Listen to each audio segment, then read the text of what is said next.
il va y avoir il y a déjà des lois qui sont en préparation de la part de l'Union européenne Mhm. et des États-Unis pour clairement indiquer que les contenus sont générés par IA quand c'est le cas.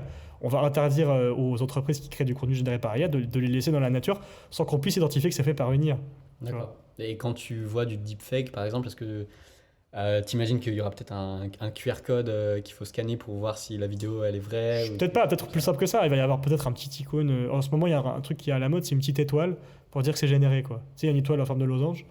Et en fait, c'est sur le côté d'une image ou d'une vidéo. Et en fait, ça te dit que c'est généré, quoi. Ça peut juste être ça. Mais en fait, en tout cas, il faut un signe distinctif qui te dit que c'est généré, quoi. D'accord. Et pareil, la presse, quand elle va utiliser des photos, des images ou du texte pour illustrer leurs articles, tout ça, à chaque fois qu'ils ont généré quelque chose, ils vont devoir le dire. S'ils l'ont récupéré sur Internet, ils vont devoir faire passer ça dans une moulinette de détection pour garantir qu'en fait, c'est vraiment vrai ce qu'ils disent. Parce qu'en fait, ils peuvent pas se permettre aujourd'hui de prendre une image et de la croire sur parole. Mhm. Et donc, du coup, dans le sens inverse, si tu as une image qui est présentée comme vraie et qu'on veut certifier Elle est fausse. qu'elle est vraie, du coup. Ah, pardon. Il y a déjà des technologies pour faire ça aujourd'hui. D'accord. Mais en fait, c'est très lié les deux. Dans les deux cas, il faut savoir un truc, il y a un truc qui s'appelle le tatouage numérique. Ça consiste, c'est très proche de mon sujet de thèse, tu vas voir. Ok. Ça consiste à insérer un message invisible, proche de la staganographie, hein, Mhm. mais dans le sens qu'on veut qu'il soit détectable par n'importe qui, parce que là, le but, c'est de dire que c'est fait par une IA, par exemple. Ouais, ok. Et donc, du coup, je mets de façon invisible dans une image, dans une vidéo, dans un son, dans un texte, une sorte de code que toi, tu verras pas du tout à l'œil nu. Mais en fait, je peux brancher un détecteur qui va te dire automatiquement que c'est fait par une IA. Et donc, du coup, avec cette technologie-là, on simplifie le processus de détection, quoi. Ok. Euh, Est-ce que tu as des choses que tu aimerais mentionner, que tu n'as pas encore mentionné, des sujets intéressants sur la cybersécurité? Oula, alors là, il y a des... Ah, je sais, j'ouvre Tu une me- boîte de Pandore. ouais, tu ouvres une pote de Pandore. Je sais pas trop, parce que je trouve qu'on a parlé déjà pas mal de trucs. Enfin, alors là... Un pan qu'on n'a pas mentionné, peut-être. Quoi? Un pan qu'on n'a pas pensé de la cybersécurité? Euh, Je pense qu'il y a aussi le risque de faire confiance aux IA à 100%, qui est sous-estimé. D'accord, ouais. Parce que, en fait, on se rend pas compte, mais le fait d'avoir confiance en quelque chose, ça détruit la vigilance, la prudence. Donc, comme je te disais avant. Donc, par exemple, si une IA, un exemple tout bête que j'ai vu récemment, si tu veux générer du code avec ChatGPT, des fois, ChatGPT, il va inventer des bouts de code qui n'existent pas, hein. Il va appeler des fonctions qui n'existent pas. Et il va le faire sur plusieurs fois, il va le faire sur plein de personnes, les mêmes fonctions.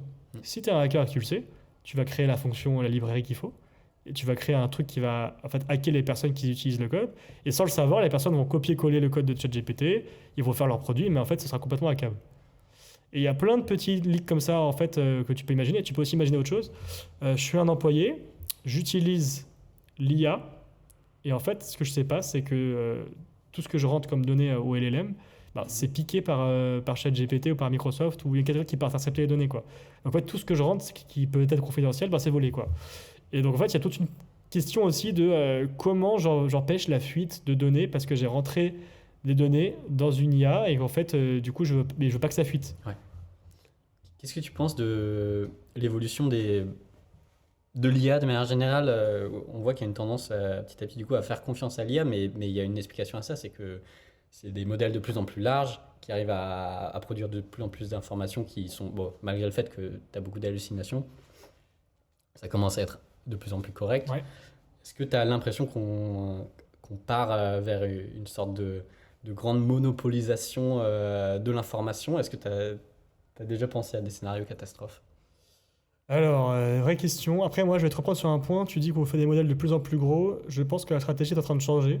Parce que, en fait, les grands acteurs veulent que ce soit intégré au téléphone, aux ordinateurs. Et donc, tout ça n'a pas forcément la capacité de lancer les produits génératifs tels quels. Et donc, du coup, en fait, il y a une autre tendance qui est en train de se créer, qui est de dire, OK, je vais faire des modèles qui sont autant efficaces que ce qui existe vraiment, voire plus, mais qui sont plus petits, qui consomment moins, etc.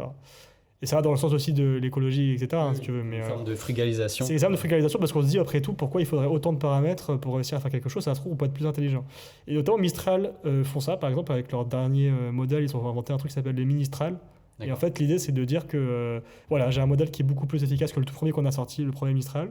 Mais au moins, celui-là, je peux l'intégrer peut-être dans les smartphones, dans les ordinateurs, tu vois. Donc, c'est vraiment, ça rapporte autre chose. Ok. Alors du coup, ça jouerait plus sur le côté confiance et performance et Ouais. à ce niveau-là. Donc du coup, est-ce que tu as des prévisions un peu sur le sujet?